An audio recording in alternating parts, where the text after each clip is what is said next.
This historic ceasefire didn't stop all of the violence in Afghanistan, but it really was important because it was an agreement between the Afghan government and the Taliban. But we saw the Taliban go into cities like Jalalabad, lay down their weapons, and celebrate the Muslim holiday of Eid. And the problem, though, with the ceasefire, though, is it didn't include ISIS, who launched a series of attacks on Taliban fighters. Now, ISIS views both the Afghan government and the Taliban as enemies.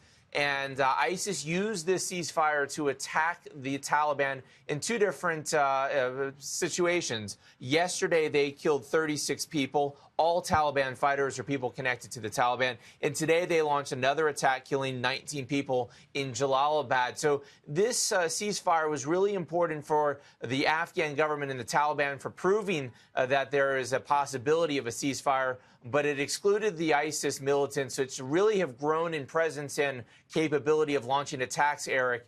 And what we saw was that they used this opportunity to attack the Taliban in Afghanistan. Wow. Well, with ISIS out for blood against the Taliban, I mean, what's the potential of the ceasefire actually, being extended or actually potentially being held at some point?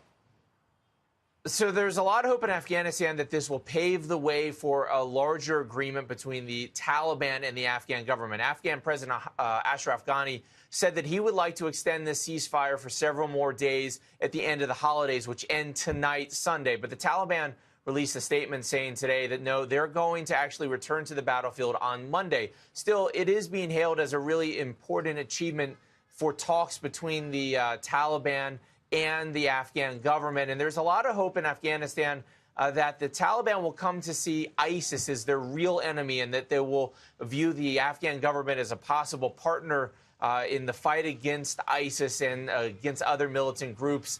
That's probably a stretch too far right now, Eric, but the fact that the Afghan government and the Taliban were able to agree to some type of ceasefire, while it wasn't perfect, it did hold for about 3 days, and that the ISIS militants used this to attack the Taliban fighters there. There is a lot of hope that this may lead to some type of understanding between the Afghan government and the Taliban, that there are much more in common in terms of where they see Afghanistan going, and that they will work together to battle ISIS. That is still a real far step away from where we are today. But there is a lot of hope right now, Eric, that this is a stepping stone.